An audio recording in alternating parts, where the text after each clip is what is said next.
나무 묘호랭개교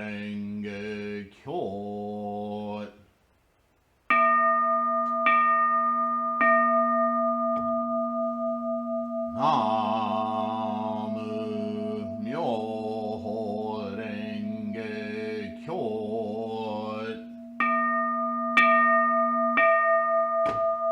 나무 묘호랭개교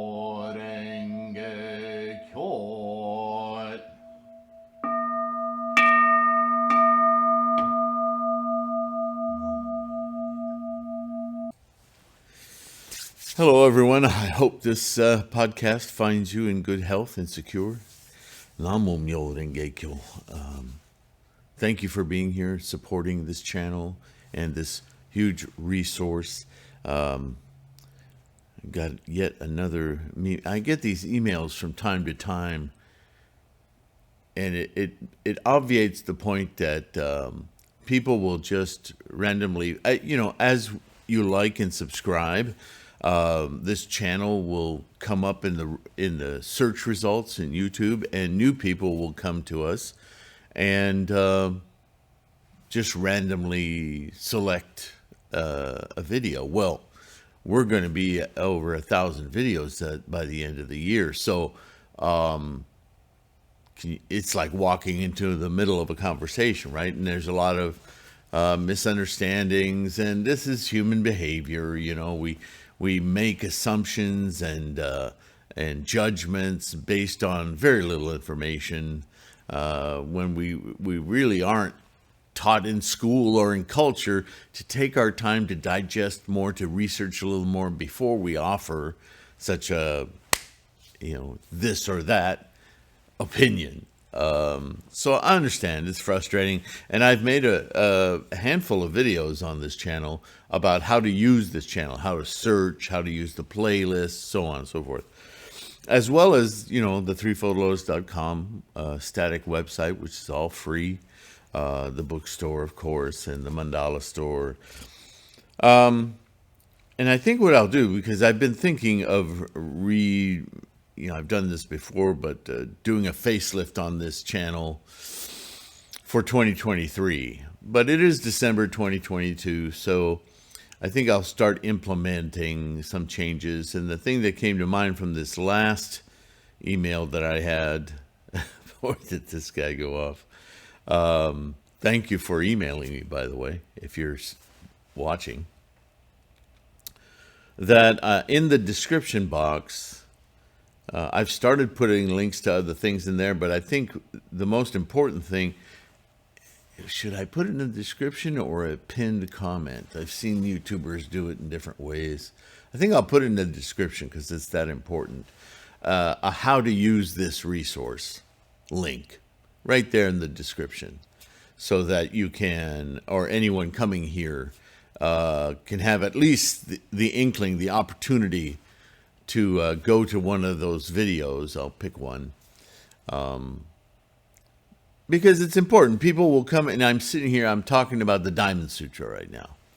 And it's happened before. People will come and watch a video and go, why aren't you just talking about the Lotus Sutra and Nichiren? Well, the fact of the matter is there's over 500 videos on Nichiren's Gosho alone, as well as, I don't know how many dozens of videos, probably 6. Well, there's a Lotus Lectures video, which is about 50 videos approximately, that are reading the introductory sutra, the 28 chapters of the Lotus Sutra, the closing chapter, nothing but the Lotus Sutra, word by word. So that's a playlist. There's 2 playlists for the Nichiren Gosho. There's a Nichiren Gosho and a Nichiren Gosho 2. Well, 2 as in T-O-O.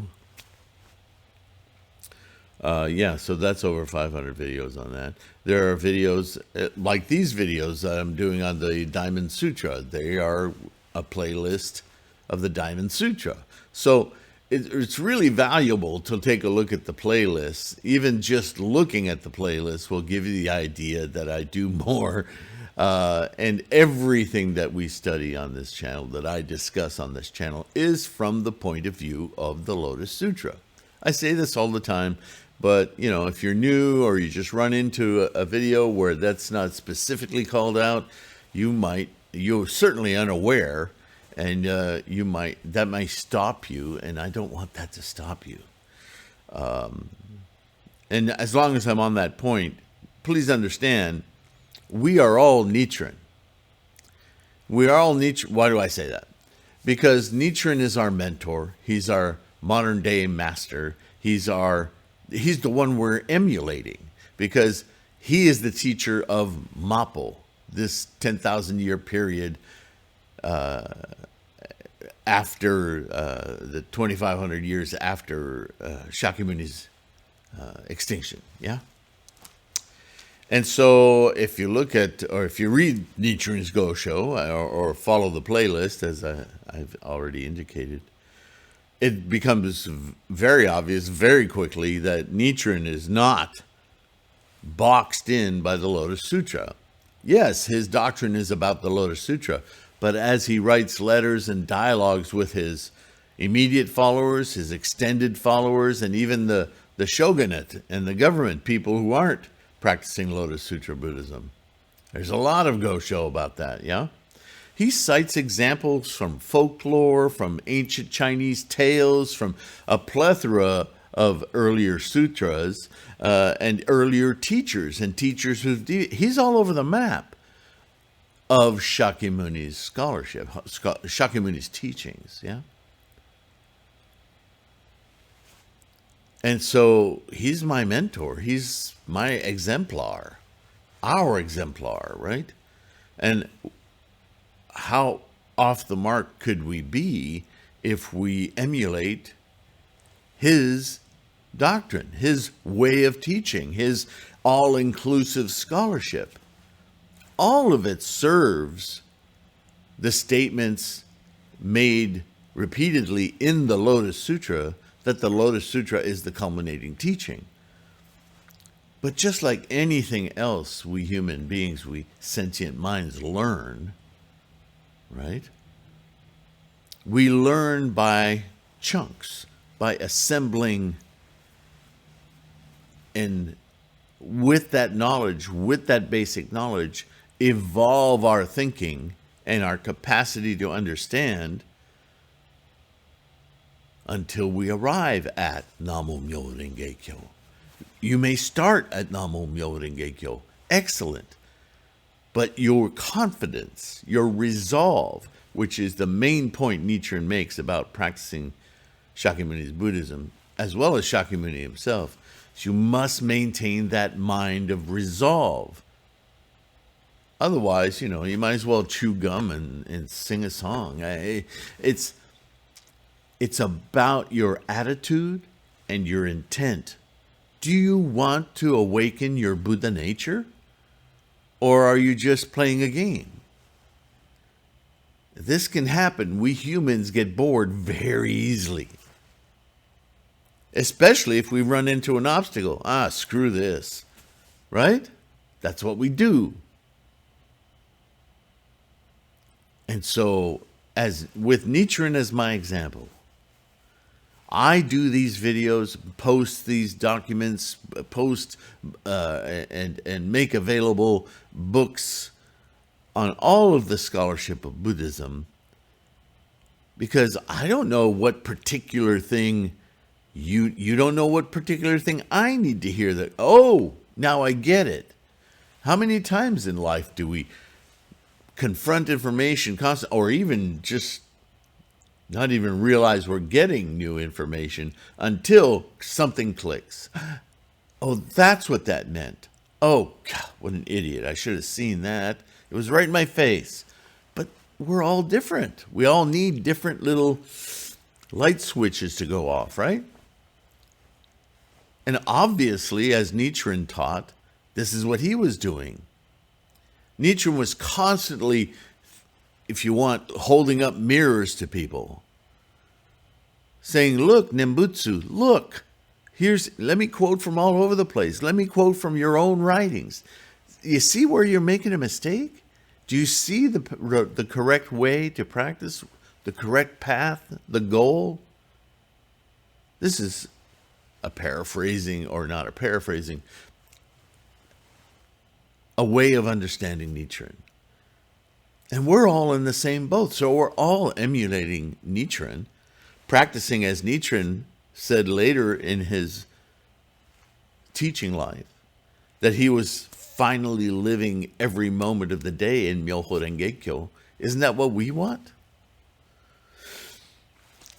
I want it. So this channel, this resource, the bookstore, the website, the audio podcast, it's all available for you to hunt and peck, search for specific answers. But you need to know how to use the tool. And so I have a video about that. I'll post that link in the description. Hopefully that will help, especially with people just coming into this Sangha, to use the tool to its full. Namo Myoho Renge-kyo. Thanks for listening. Thanks for being here. And here we go. Oh, I'm going to put my phone on airplane mode. Okay, turn it on.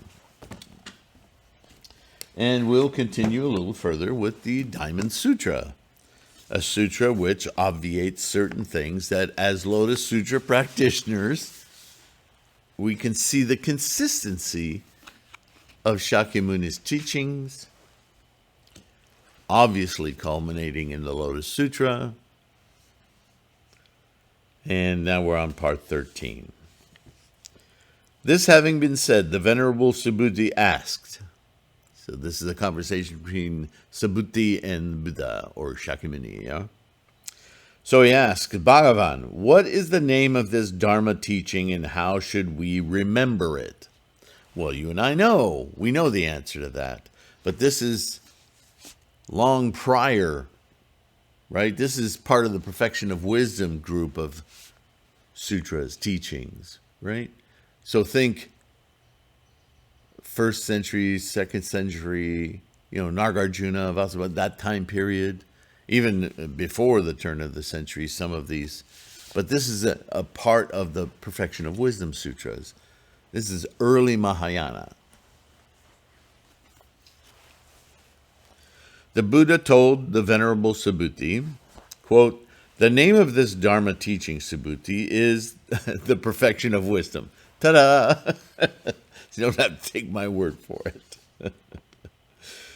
Thus should you remember it.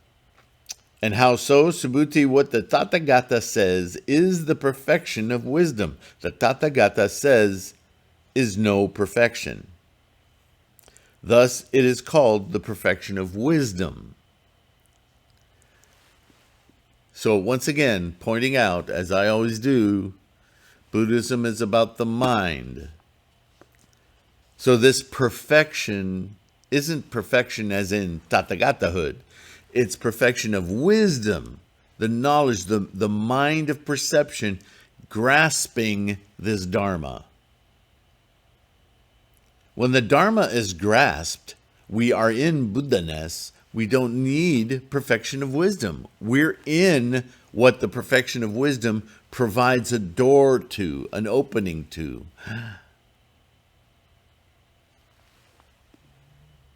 Subhuti, what do you think? Is there any such Dharma spoken by the Tathagata? Subhuti said, no, indeed, Bhagavan, there is no such Dharma spoken by the Tathagata. Remember, Dharma equates to experience. So, is the teaching about the experience of perfection of wisdom, or is it about how to perfect our minds to ready ourselves for the result of the perfection of wisdom? It's words, right?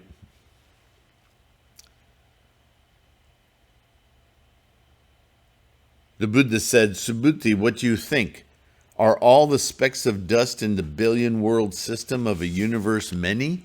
Remember, he uses this grains of sand of the Ganges, dust particles. He uses this innumerable numeration, right? To indicate the profundity of some teachings being beyond the grasp of our calculating mind, right? This is why, like Roger Penrose, the physicist, who maintains that consciousness isn't computational. The way that our sentient mind works avails us to tendencies and conditions is not simply computational. There's a computational aspect to the way we collect data points, right? Databases, warehouses. I've been using that analogy for a while now. But enlightenment isn't a database. It isn't the warehouse. It's outside of all of that. It includes all of it. But that's not where the perfection of wisdom is envisioning the experience, dharma, of Buddhahood.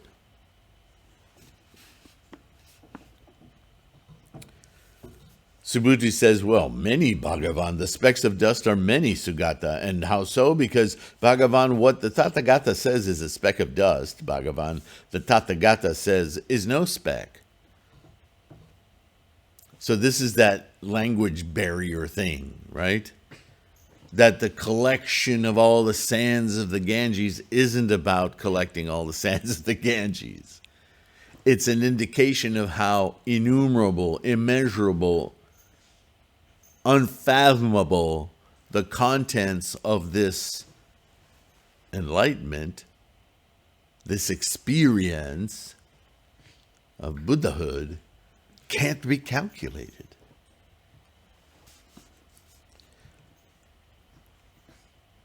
Thus, it is called a speck of dust. And that what the Tathagata says is a world system, the Tathagata says is no system, because it's mind only. Remember, what did we just finish reading? Not the Lankavatara. What was it? Yeah, it was the Lankavatara. Mind only. Thus, it is called a world system. A world system is a definition in words of an experience that is not Buddhahood, but more, I guess since I started using the term, more computational. It's the database. It's the warehouse. That's all well and good, but that's not life. That's just identification. Are you getting it? The Buddha said, Subhuti, what do you think? Can the Tathagata, the fully enlightened one, be seen by means of the 32 attributes of a perfect person? So can you go to the mall today and point out, hey, that's Buddha. Because he's got this, he's got the long ears, he's got the lump on the head, he's got the... Is that how you identify Buddha? Identify Buddha? No. Why no? Because Buddha isn't the characteristics. It's not a person. It's a law of life, if you will. It is the energy, the experience of that energy. That is Buddha. That Buddha is without characteristics, without body. That's why it's always there. All of us can experience it because it's universal, because it's part and parcel of this entire universe. It's within our being. But the only place we can become aware of that is in our minds.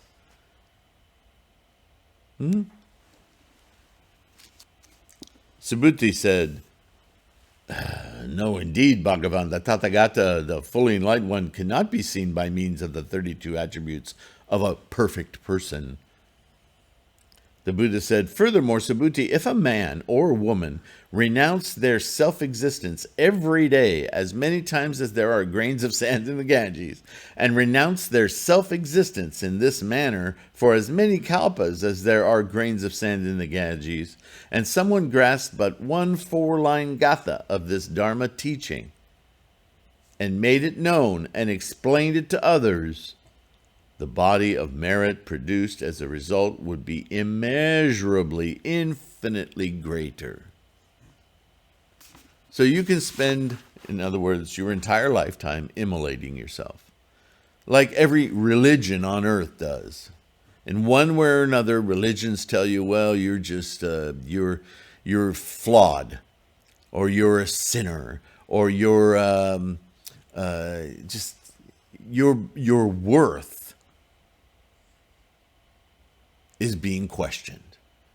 And the only way you can become worthy is by some sort of atonement, some sort of ritual, whether it's Kabbalah or Islam or Christian or just all of them.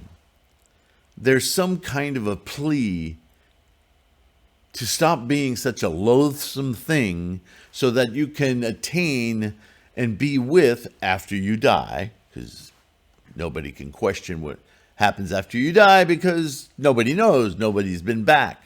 Shh. Stop Hindu. Forget that reincarnation malarkey. That's just magic. But even then, it's like the human life is just this deplorable thing that we must atone for, make reparations for, constantly make effort to redress a wrong of some sort. Buddhism doesn't say that at all. That's why Buddhism isn't a religion. You don't have to believe in magic or extended other places. You know, I have a video on reincarnation. I have several, and I have some documents online you can read. That's not Buddhism. It's just not. The talk about successive lives in Buddhism is about moment-to-moment instantiation. When you get that aha moment, and we all get many over time, right? As we expand our understanding, as we perfect our wisdom, every time one of those happens, we've left the life before and we're in a new one. That's life, death, birth, death, birth, death, birth, death, birth, death, birth, death. Like I said before, death isn't the opposite of life. It's the opposite of birth. This is a little sub-process inside the grandeur of life, the universe. We're just a little bubble of time, right?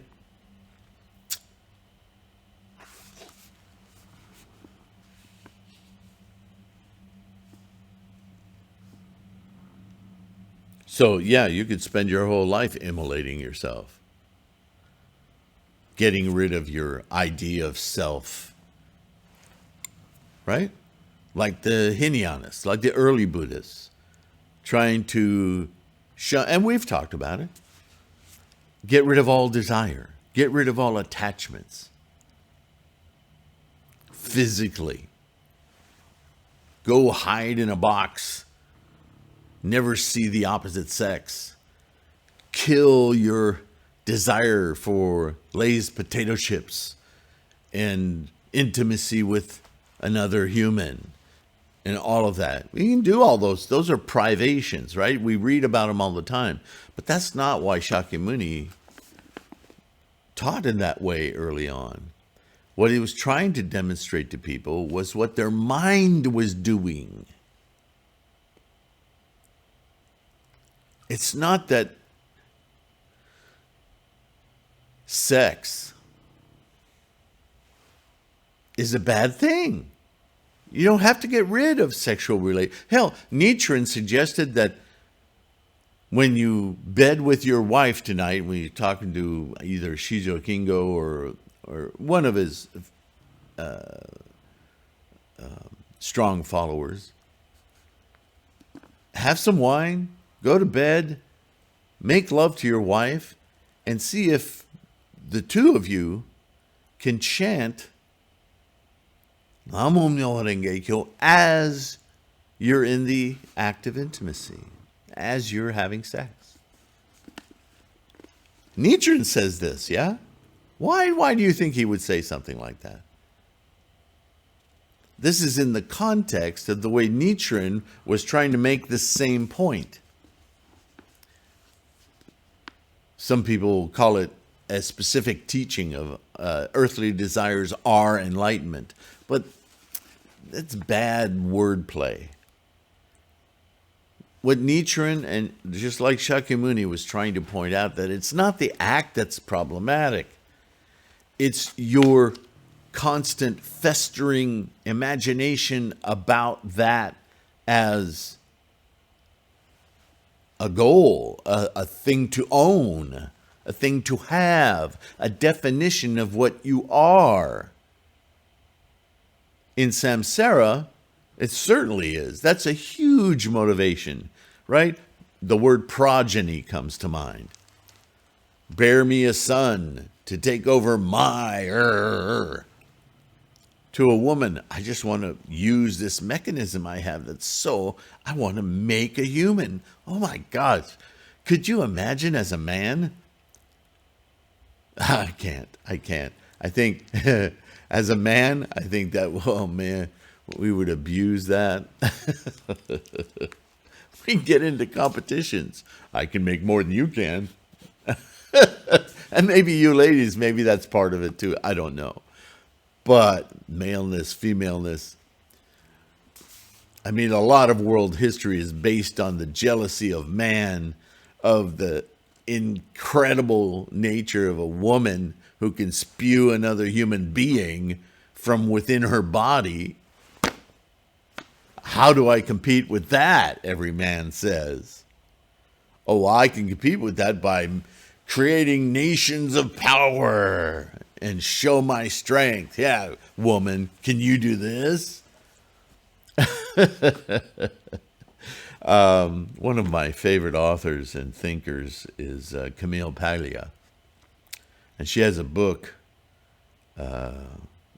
What's the title of it? I've talked about it before. It's actually her thesis. It used to be 2 books. Now it's been combined into one quite thick book. Sexual persona. That's what it is. And she really dissects this maleness, femaleness thing. She's an amazing thinker, and I totally recommend you find that book and read it. It's a real eye-opener on the roles men and women adopt in their samsaric identities, right? And it feeds into our Buddhism because it opens our understanding of the way the mind works. So let me get back to this. 14. So just to complete, this paragraph was saying that no matter how much you make those efforts to immolate yourself, to detach yourself samsarically, you're still working from an ego. This is why there's such a division about Hinayana Mahayana, right? It's not that it's not a gauge of intelligence. It's a gauge of understanding that the teaching is always about what the mind is doing, how we're attached, how we resolve our life as a function of the physical universe, rather than a perfection of mind that allows us to have all of that without judgment, without attachment, without embroilment, entanglement, and become observers, detached observers. Right? If you thought about all the organisms that live in a lake, I mean, you'd become neurotic if you walked into that lake. Let's go for a swim. That lake is full of this, full of that, right? But you accept all of that, and you don't worry about that when you jump into the lake and swim and have a good time.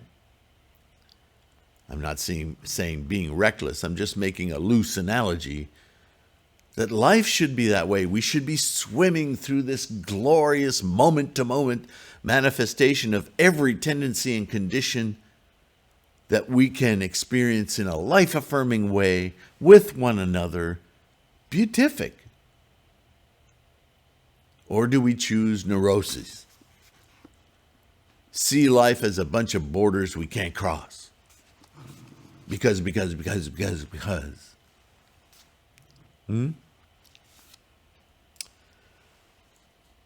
So he's simply saying that if you learn this Dharma, if you understand this Dharma, even just a little bit of it, and, caveat, you endeavor to share it with others, the freedom, the experience of your life will grow so immeasurably beyond all of those privations. They're not going to get you there. Experience this Dharma, share this Dharma. That experience just obliterates it. It's foolish to focus on that other stuff. That's what's keeping you locked in suffering. 14. By the force of this Dharma, the Venerable Subhuti was moved to tears. Absolutely. This great shedding of all this stress and anxiety about stuff, ego, identity. And suddenly Subhuti gets that aha moment. Shakyamuni is telling him, look, take all of that effort and focus it simply on just experience Buddha-ness. And share it. Share this experience of Buddha-ness with others. As impossible as that is with words. That's why we invite others to chant with us. Look, do this. You cannot deny something happened.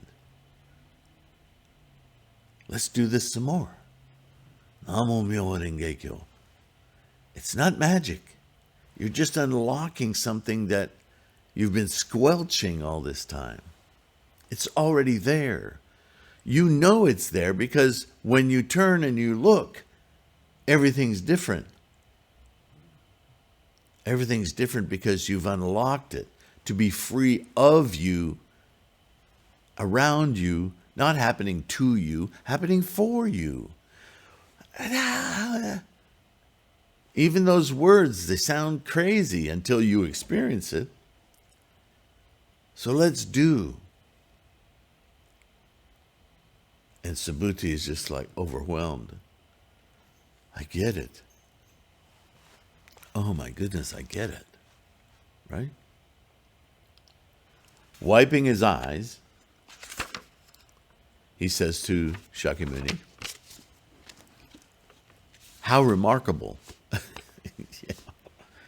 Bhagavan, how most remarkable, Sugata, is this Dharma teaching that the Bhagavan speaks for the benefit of those beings who seek the foremost of paths, for the benefit of those who seek the best of paths, and from which my own awareness is born. I get it. Oh my gosh, I get it. Bhagavan, I've never heard such a teaching as this.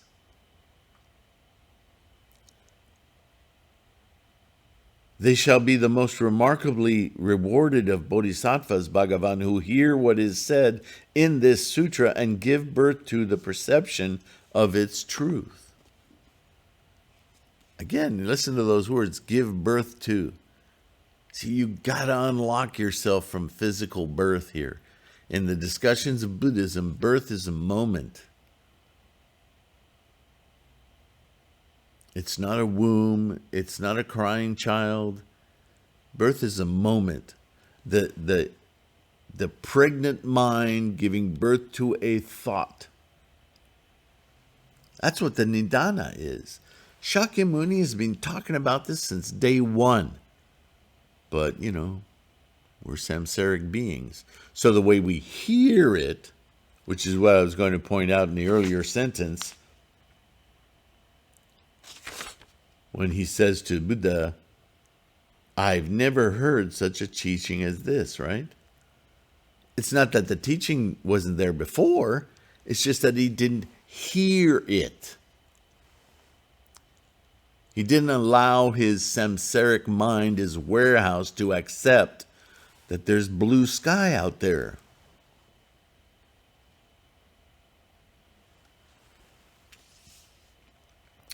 They shall be the most remarkably rewarded bodhisattvas, Bhagavan, who hear what is said in this sutra and give birth to what? A perception of this truth, the experience of it. It's what we do every time we chant. But in the future, Bhagavan, in the final epoch, our epoch, in the final period, Mapo, in the final 500 years of the Dharma ending age, Bhagavan, those beings who grasp this Dharma teaching and memorize it, recite it, master it, and explain it in detail to others, what you and I are doing right now, they shall be most remarkably rewarded. Namo Myoho Renge Kyo. What confidence does this inspire for you? This is why we're reading these other sutras. To remind ourselves of how incredible the Lotus Sutra is, how unfathomable our practice of Daimoku, with this wonderful mandala that Nichiren devised for us to penetrate immediately that Buddha mind, that Buddha-ness. Moreover, Bhagavan, they shall not create a perception of a self, nor shall they create the perception of a being, the perception of a life, or the perception of a soul. I still get emails about, oh, well, you can't experience any of this without a soul. No, you got to ask backwards, dude. Soul is what's keeping you suffering, because that's an ego. That's a construction. It is not real. And there's never a sutra that I've read, Hinayana or Mahayana, early or later, that doesn't make this point over and over again. Now, I just did a whole video called Ego Soul, so I won't repeat myself. They shall create neither a perception nor a non-perception. And why not, Bhagavan? The perception of a self is no perception. Perceiving a self is the construction of ego. So you're constructing vapor. You're constructing an obstacle to your own perception of life. Stop it. And why not? Because Buddhas and Bhagavans are free of all perceptions. That's not to say that you can't see the guitar, have the guitar, play the guitar. It's not saying you can't perceive that involvement in samsara. It's saying that your identification with it, not there. Playing the guitar is wonderful. Do I have to play it? Ego. Do I play it better than most? Maybe. Not as well? Who cares? You're playing a guitar. Enjoy it. It's wonderful. You're doing something that entertains your life. It's not a hierarchy. It's not a possession. There's no better or worse. There is only experience. You hear it all the time. Just enjoy yourself. Words, though. Yeah?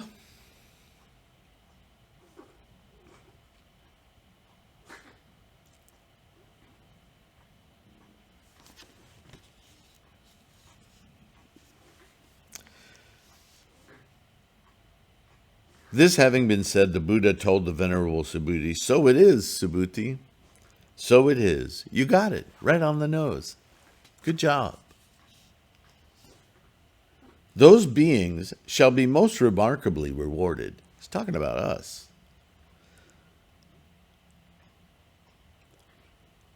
"Subhuti, who are not alarmed, not frightened, and not distressed by what is said in this sutra." And how so, Subhuti? What the Tathagata proclaims as the best of perfection is, in truth, no perfection. There's nothing to perfect.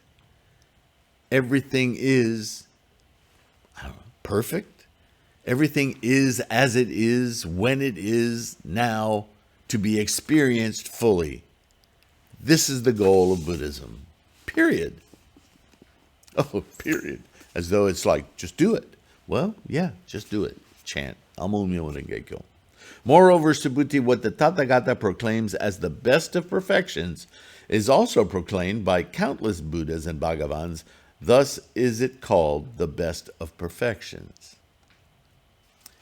Within the framework of words and samsara, this is how we'll point to the experience. The words are not the experience. The pointing is not the experience. The attainment, the achievement of breaking out of the warehouse.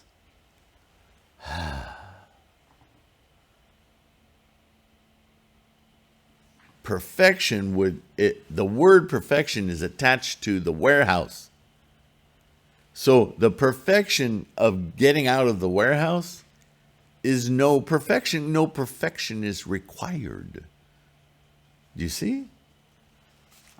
So too, Subhuti, is the Tathagata's perfection of forbearance, no perfection. And how so, Subhuti? When King Kali cut off my limbs, my ears and nose, and my flesh at that moment, I had no perception of a self, a being, a life, or soul. I had neither a perception nor no perception. And why not? At that moment, Subhuti, if I had had the perception of a self, at that moment I would have also had the perception of anger and some pain. He's making reference to an earlier expeditious teaching, right? An expedient means. What he's saying is, I said all this before. I said it in a different way, but you remember what I said? Or if I had had the perception of a being, the perception of a life, or the perception of a soul, at that moment I would have had the perception of anger. And how so, Subhuti? I recall the 500 lifetimes I was the mendicant Kshanti, and during that time I had no perception of a self. These are not Hindu lifetimes. These are moments. Remember, Siddhartha Gautama didn't attain his enlightenment till he was 30 years old, approximately. He had plenty of lives before he attained enlightenment. You could say that each lifetime he experienced with different teachers were distinct lifetimes. Do you ever wake up in the morning and look around and think, man, I'm so far away from that person I was as a 10-year-old, a 20-year-old, a 25-year-old, a 30-year-old? I don't know how old you are, but how many times have you thought to yourself, this is like I'm living a different lifetime? Well, you are.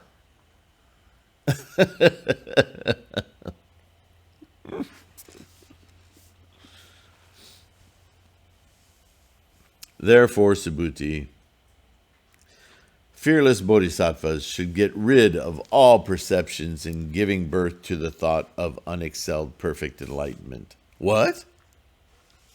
They should not give birth to a thought attached to a sight, nor should they give birth to a thought attached to a sound. He's going through the consciousnesses again. A smell, a taste, a touch, or a dharma. You're not trying to achieve something outside yourself. You're trying to let all of that go so that you can experience all of it without entanglement. They should not give birth to the thought attached to anything. Mic drop. And why not? Every attachment is no attachment because it's an illusion. Everything you think you own, including people or opinions or guitars. I don't know why I'm on guitars today. Everything is just existing in the same moment as you. Appreciate that. Have compassion for that. The word that is problematic. Yeah? Thus, the Tathagata says that the Bodhisattva should give gifts without being attached. Share. I'm not going to tell you any more about Buddhism until you give me $5. Give me $5, I'll tell you another sentence about Buddhism. How ridiculous. I wouldn't have very many followers, would I? Or members, cohorts, right? They should give gifts without being attached to a sight, a sound, a smell, a taste, a touch, or a dharma. Remember I gave you this, now you owe me, right? That's samsaric behavior, right? Enlightenment isn't that at all. It's so far outside of that construct. Moreover, Subhuti Bodhisattvas should practice charity in this manner for the benefit of all beings. And how so? Subhuti, the perception of a being is no perception. Likewise, all the things of whom the Tathagata speaks are thus no beings. And how so? Subhuti, what the Tathagata says is real. The experience itself. What the Tathagata says is true and is as he says it is and is not other than as he says it is. Whew, there's a bit of a word salad. What the Tathagata says is not false. Moreover, Subhuti, in the Dharma realized, taught, and reflected on by the Tathagata, there is nothing true and nothing false. It just is. Life is. It's ising all the time. Okay, we'll just finish this chapter and that'll be it for today. Subhuti, imagine a person who enters a dark place and who can't see a thing. Ooh, is this going to be like my attic analogy? He is like a bodhisattva ruled by objects, like someone practicing charity ruled by objects. I give you this. You must appreciate that I give you that. No. That's ego. Now, Subhuti, imagine a person with eyesight at the end of the night when the sun shines forth, who can see all manner of things. He is like a bodhisattva not ruled by objects, like someone practicing charity not ruled by objects. Furthermore, Subhuti, if a noble son or daughter should grasp this Dharma teaching and memorize it, there it is again, recite it, master it, and explain it in detail to others, the Tathagata will know them, Subhuti, by means of his Buddha knowledge. The experience, yeah? Share the experience. And the Tathagata will see them, Subhuti, by means of his Buddha vision. The Tathagata will be aware of them, Subhuti, for all such beings produce and obtain an immeasurable, infinite body of merit.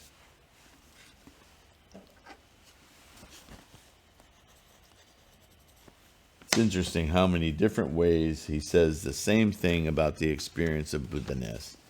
That it's innate, that we can just choose to do it. But that we're so admired, right? Our societies, our cultures, our families, ourselves, from the moment we enter the womb. It's about stuff. Stuff. You see who I am? I have all this stuff. Look at me and my stuff. What if I took away all the stuff? You don't know who I am.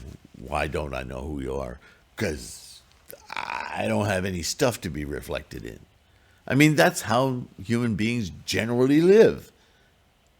This is what Siddhartha identified through his study and self-realization of, oh, life is so much more than thisness. All this stuff is cool. I love it all. Without reservations, without imposed restrictions, without rules. All that stuff is ego. If I can just experience all of it from this vantage point of equanimity, how much more pleasurable is that? And including others to share it with me, well, that is the very expanse of Buddha-ness. Thank you for listening. Thank you for being here. I'm so incredibly grateful for your participation in this Sangha. You must help expand this Sangha as part of your Bodhisattva life, yes? So this is what it means to like, subscribe, notifications if you need them, yeah? You can do all of this in YouTube. And yes, it supports YouTube, but it supports more people finding our Sangha. So thank you for that. And those of you who can, you patrons out there who are participating through Patreon, patreon.com/TLK, yeah? Or directly through PayPal, links on the threefoldlotus.com site. That's incredible. Speechless again. I never know how to thank you guys. Because we're all thanking you for that, yeah? All right, enough blah, blah, blah. I haven't said that in a while. Bye for now. Oop.